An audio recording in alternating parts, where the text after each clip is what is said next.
السلام علیکم ورحمۃ اللہ وبرکاتہ۔ میرے پیارے دوستوں ماں اور بہنوں، امید ہے کہ آپ سب خیریت سے ہوں گے۔ اللہ تعالیٰ آپ لوگوں کو ایسے ہی خوش رکھے۔ آج میں آپ کے لیے ایک بہت ہی اہم موضوع، ایک بہت ہی اہم ٹاپک لے کر آیا ہوں۔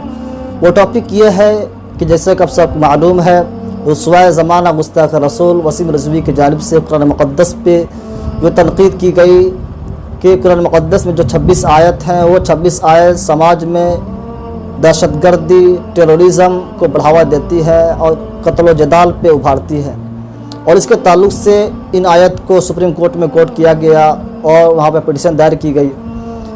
ہمیں اس سے وقت میں کیا کرنا چاہیے، ہماری کیا ذمہ داری بنتی ہے، اسی کو بتلانے کے لیے میں آپ کے سامنے حاضر ہوا۔ امید ہے کہ آپ اس میری ویڈیو کو آخری تک دیکھیں گے۔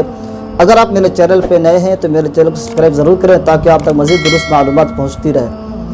تو میرے عزیز دوستو، ایسے وقت میں جب کیا گستاخ رسول وسیم رضوی کی جانب سے قرآن مقدس پہ ایسے تنقید کی گئی، یہ کوئی نئی بات نہیں ہے، کیونکہ تاریخ میں جب آپ تاریخ کا مشاہدہ کریں گے، پڑھیں گے تو ایسے واقعات ہو چکے ہیں، ان کا کیا حالات رہا، ان کا کیا انجام رہا، جیسے آپ سب واقف ہوں گے، تاریخ شاہد ہے۔ لیکن ہم ایک جمہوری ملک، ایک ڈیموکریٹک، ایک لوکتانترک دیش میں رہتے ہیں، ملک میں رہتے ہیں۔ ہمارا کیا دائتو، ہمارا کیا رویہ، ہمارا کیا حق بنتا ہے، ہمارا کیا ذمہ داری ہے، ہماری کیا رسپانسبلٹی بنتی ہے کہ ہم کیا کریں۔ تو میرے عزیز دوستو، ایسے موقع پہ کئی لوگوں کی جانب سے سماج میں قتل و جدال، فساد اور ایک دوسرے سے لڑائی کے لیے، ایک دوسرے سے قتل و جدال کے لیے باتیں پیش کی جا رہی ہیں، لیکن ہمیں ایسی کوئی حرکت نہیں کرنی ہے، کیونکہ ہمارا ملک جمہوری ہے، ہمارا ملک ہندوستان ہمیں یہ حق دیتا ہے، مذہب پہ کھلی آزادی، پوری آزادی دیتا ہے۔ ہمارا کانسٹیٹیوشن، ہمارا جو آئین ہے، اس میں آرٹیکل 25، 26، 27، 28 ان آرٹیکل میں تمام مذاہب کو، ہندوستان میں بسنے والے جتنے مذاہب ہیں ان سب کو پوری آزادی ہے اپنے دھرم، اپنے مذہب پہ جینے کا۔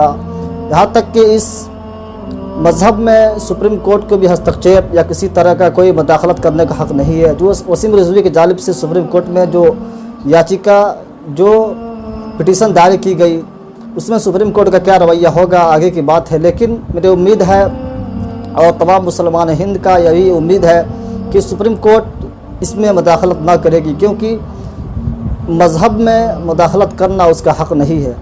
تو میرے عزیز دوست، ہمیں ایسے وقت میں کسی طرح کا کوئی غلط قدم نہیں اٹھانا ہے۔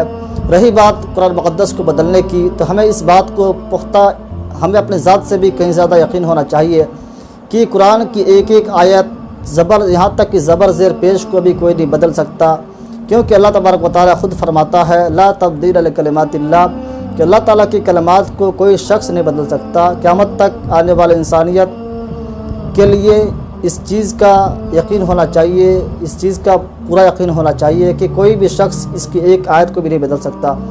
اللہ تعالیٰ فرماتا ہے اس کی حفاظت کی ذمہ داری کے تعلق سے انا نحن نزلنا الذکر وانا لہ لحافظون، کہ ہم ہی نے اس قرآن کو نازل کیا اور ہم ہی اس قرآن کا حفاظت کرنے والے ہیں۔ تو میرے عزیز دوست ماں اور بہن، امید ہے کہ ہم اس باتوں کو عمل میں لائیں گے اور کسی طرح کا کوئی غلط قدم یا سماج میں کسی طرح کا کوئی بگاڑ کے لیے، فساد کے لیے ہم ایسی کوئی قدم نہیں اٹھائیں گے۔ امید ہے کہ آپ کو اس ویڈیو سے پوری فائدہ پہنچا ہوگا۔ وآخر دعوانا الحمد للہ رب العالمین۔